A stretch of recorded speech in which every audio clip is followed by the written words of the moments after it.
Yeah, I mean, anytime you can score 90 points, it makes winning a little bit easier. We knew going into the game that their personnel at the rim, because of depth and without the young man Brown, was it Brown or Thomas, the one that got hurt? No, 13. Oh God, Cleavon Brown, and without him in there, I think he's competing to be their leading shot blocker in school history or something like that, if I'm not mistaken. I could be wrong. I thought I read that. But they're thin at the front line, and they're all freshmen. So being aggressive at the rim was part of our game plan going in, and I thought we did a better job of that in the second half than we did early in the game. And I think that wore them down to a certain extent. I could be wrong, but that's kind of the impression I had. Frank, how encouraging is it to see, kind of different guys really stepping up every night? Tonight it was McCreary. Justin had a double-double. Just how encouraging is it to see all that depth really paying off with a different way to hurt teams every night? Yeah, I mean, Justin's a rock. I mean, he plays with a desire, with an enthusiasm and energy. That's every day in practice. What you guys see there, that's what he does every single day in practice. And I'm really happy that he's starting to gain tremendous confidence in himself. And because early in the year, I don't know why, he was doubting in himself, and it wasn't because of the leg. He was just doubting in himself. And but that's why you stick with guys that are committed, and he's committed. Jalen's another wonderful young man. Because of the fact that, like I just said about Vanderbilt, they play a little smaller. I think Jalen wasn't swallowed up with size at the rim, and they're freshmen just like him. So he didn't have to deal with Anthony and Macklemore and no, not Pierre, and Wiley. He didn't have to deal with guys like that, and that's the challenge when you're a freshman, is that you end up dealing with those kind of guys. And but today he kind of dealt with guys that are his age, and he's been great. He's both feet in to what we try to do and what we ask him to do. I'm excited about him and what he's going to become in his time here. Frank, Justin said earlier that part of the reason you guys are winning some games is because at practice, they're making the most of their opportunities to practice and working hard. I wanted to get your perspective, if that's what you're seeing out of these guys. No doubt. And I don't mean to keep beating on the same drum, but now with Cousinard in the lineup, it's giving a voice from the guard spot. It's giving courage from the guard spot, which is no surprise. It's helping Justin play better. Keyshawn, I mean, we got to figure out a way to keep our good players on the court. We lose to Florida, we got no Jermaine. We lose at Auburn, we got no Key. Keyshawn, he's making some mistakes, but he's trying to make basketball plays. But his commitment to what we're trying to do, his voice, like Keyshawn won't say boo last year. Now he's like talking, trying to help his team, trying to stay positive. And now he's trying to make basketball. Last year he was just a dunker. Let's just get on the open court if we can and go dunk. Now he's making basketball plays. He's trying to know when to drive. Like he made a great play today he couldn't make last year, where he made that pass to Alonzo. The game had already separated, but still, that's the right play to make. And it's Jermaine's voice is he doesn't shut up, and that's been the one thing that's been really frustrating with this team, is that we're really quiet. I guess I should have probably tried to inject Jermaine at the point earlier in the year. Let's say it this way. When my children get their driver's license, I don't just give them the keys to the car and say, good luck. I'm going to ride shotgun for a little while. And with Jermaine, I've been riding shotgun for a little while, but I thought it was time to finally put him in there so he can give us some courage and a voice and uplift the other guys. Frank, kind of following up on Keyshawn a little bit, just how important was it to get him back? And when he's in there, just in terms of spacing and athleticism, what does he give you offensively?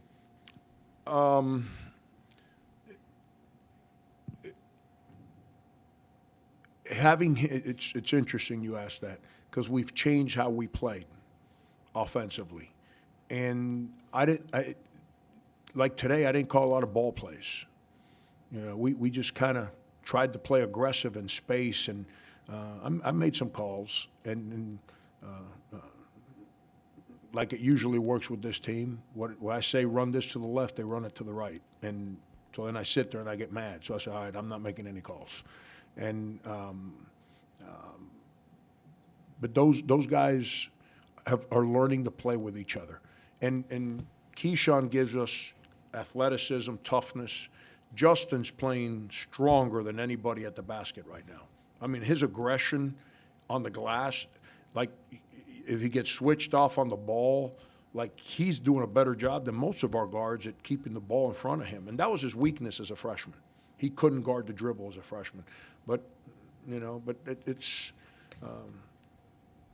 those two guys, Key's making some great reads. Because I don't want – Keyshawn's an interesting player because he's not yet a guy that you just kind of stand him outside the three and say, hey, put him in a ball screen or just dribble, drive, and kick. So when there's certain action going on this side of the floor, we're trying to make him understand how to cut.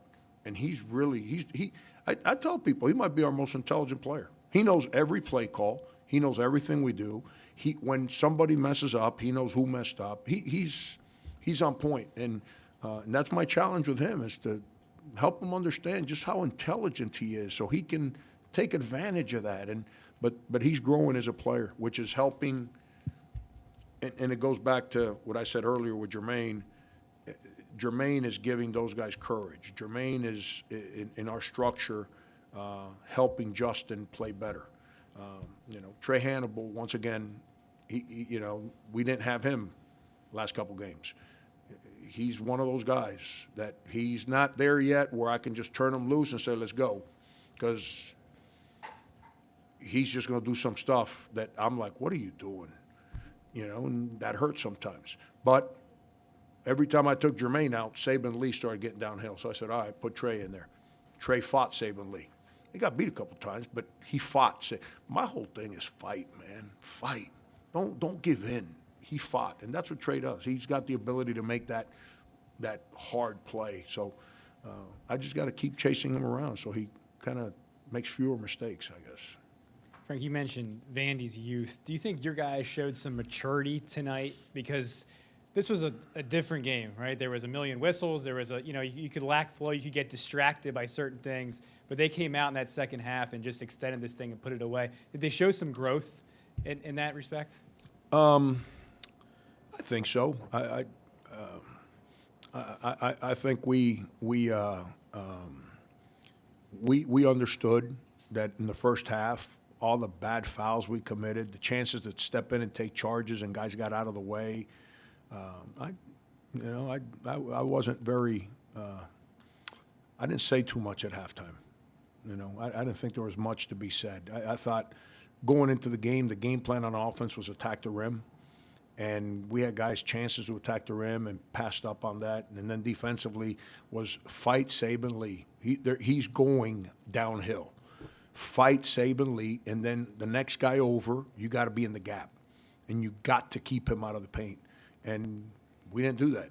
We did a better job of that in the second half. And that's where Jermaine and Trey deserve a lot of credit because they worked really hard, and I think it wore him down. I could be wrong. I don't know. I'm not their coach. But I thought he didn't attack as aggressively the last fourth of the game as he did the first fourth of the game. And that was part of the game plan, too. I guess you touched on Jalen already, but it seems like he and Wildens are kind of, I don't want to say turning a corner, but playing a little bit better these last two games. Mm-hmm. Is that just freshmen kind of getting their feet back under them, or what have you seen from them in practice to make They care. They care. They come in every day and they watch film. You don't have to call them. They show up on their own. They want to know what they can do to help. When you ask them to compete, they don't roll their eyes. When you ask them to like they screw something up, which is part of being a freshman. You know how much stuff I messed up when I was 18 years old. That's part of life when you're a freshman. You know, but when they mess something up and you deal with them, that means you coach them. They don't roll their eyes. They don't kind of stick their lower lip out. They get excited. They want you to help them. And So I've learned that being around them for the last 5 months, especially the last 3 in a competitive environment. So when people embrace that, I trust them. And as I trust them, I play them. And, you know, that's part of the way the world works, man. I just told the team yesterday, you know, when you're the new guy at a company that's ownership has existed for a while, you don't walk in telling people how you're going to do things. You shut up and you do what you're asked to do. And if you buy into the way the company's run, then they give you more responsibility. With more responsibility, then your voice might get a little louder. Those two guys understand that. And that's why, as the season goes on, they're getting more responsibility. Frank, when you get in a stretch of games where, you know, fouls are being called for whatever reason on both teams, is it tough to try to scale back how you play defense, or do you try to scale back in those situations? I went zone, and they just still put their head down and drove, and we were guarding the ball. I don't care what defense you play, unless you go put 2 guys on the ball. You know, could we have done that? Yeah, maybe, but now you're going to give up. The way everyone plays with 4 shooters now, you're going to give up backside threes. You know, guarding the ball. The way we defend, teams come in and they're like, basically, we're not going to run the offense that we run against everybody else. We're just going to give it to this guy and just put your head down. And then you hear the coach from the other bench is yelling, just go, go. And so we got to get better. We got to get better. We got to take charges. You got to put up a fight. Like when you go to school, and now we live in the era where, you know, we're all so sensitive. You went to school, that one guy that was older would show up and whack you. If you didn't put up a fight, he gonna whack you again. You know, you got to put up a fight, man. You might get your butt kicked. When the game's over, they're gonna say, all right, don't mess with that guy anymore. And eventually you get better because of it. And, you know, that's the one thing that I'm still trying to drag out of some guys, you know, is you got to put up a fight. Frank, obviously, Jerry and those guys are going through a tough stretch for them.